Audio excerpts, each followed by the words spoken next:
माता अन्नपूर्णा का यह व्रत मार्गशीर्ष मास के कृष्ण पक्ष पंचमी से प्रारंभ होता है और मार्गशीर्ष शुक्ल षष्ठी को समाप्त होता है। यह उत्तमतम व्रत 17 दिनों का होता है। इस व्रत के करने से आयु, लक्ष्मी और श्रेष्ठ संतान की प्राप्ति होती है।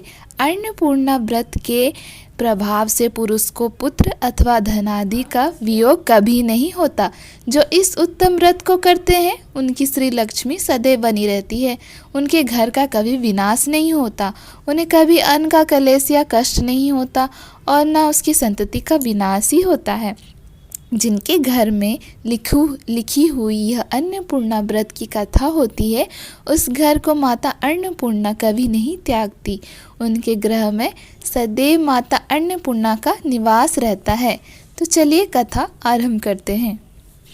युधिष्ठिर ने भगवान श्री कृष्ण से पूछा, हे देवकी नंदन, भगवान श्री कृष्ण कृपया मेरे एक प्रश्न का उत्तर दे।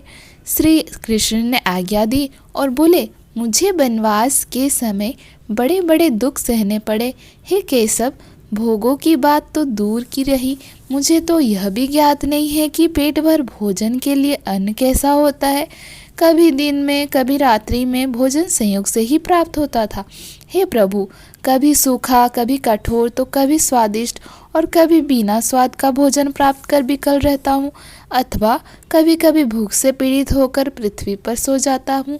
हे कृष्ण, विभिन्न प्रकार के कंद मूल, फल, शाक आदि को खाकर भी मेरा मन भूख से व्याकुल रहता है, जिसके कारण मेरी तृप्ति नहीं होती है। हे प्रभु, गांडीव को धारण करने वाले अर्जुन व महाबली भीम के साथ रहते हुए भी मेरा राज्य दुर्योधन ने हर लिया और मेरा अपने बंधु बांधवों से वियोग हो गया। हे पद्मनाभ, मुझे इस प्रकार का कष्ट क्यों सहना पड़ रहा है? हे कृष्ण, इस संसार में प्राणियों को अन्न कष्ट किस कारण से सहना पड़ता है? मुझ पर कृपा करके बताएं कि इस संसार में ऐसा कौन सा कर्म है जिसके करने से दरिद्रता व बंधु बांधवों से वियोग ना हो और ना ही किसी से द्वेष हो अथवा ना ही किसी से कुछ मांगना पड़े।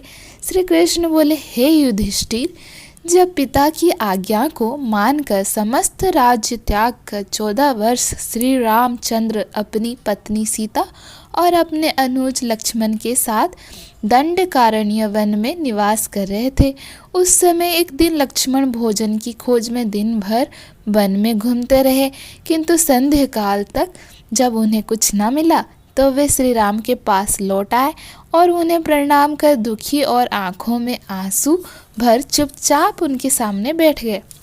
ऐसी स्थिति में श्री राम ने अपने अनुज को मधुर वाणी से समझाते हुए कहा, हे वत्स, अपने हृदय को दुखी मत करो, क्योंकि इस संसार में प्राणी अपने भाग्य का फल भोगते हैं। मनुष्य पूर्व जन्म में जो दे आया है वही इस जन्म में प्राप्त करता है, इसके अतिरिक्त उसे कुछ नहीं मिलता। हे महाबाहो, जिसने दान में सुस्वाद, सुरस और मनोहर भोजन दिया है, वही अनंत प्रकार के खाने योग्य भोजन को प्राप्त करता है। जिन्होंने पूर्व जन्म में कुछ भी नहीं दिया है, वे हमारी तरह कष्ट को प्राप्त करते हैं। देखो ना, संपूर्ण पृथ्वी अन्न से युक्त है, फिर भी हम कर्म फल से अन्न के लिए तरस रहे हैं। हे सुमित्रा नंदन, हम लोगों ने निश्चित रूप से पूर्व जन्म में ब्राह्मणों को नहीं खिलाया, अतः हे महाबुद्धे, इसे कर्म फल समझते हुए उसकी चिंता छोड़ दो। हे युधिष्ठिर, जब श्री राम और लक्ष्मण इस प्रकार का वार्तालाप हो रहा था कि महात्मा अगस्त्य ऋषि वहां पहुंच गए और श्री राम ने उठकर उन्हें प्रणाम किया। का उचित रूप से सत्कार हो जाने के पश्चात सुखपूर्वक बैठे हुए अगस्त्य ऋषि से श्री राम ने यही बात पूछी जो तुम मुझसे पूछ रहे हो। तब अगस्त्य ऋषि ने कहा, हे श्री राम, मैं इस विषय से संबंधित एक कथा सुनाता हूँ।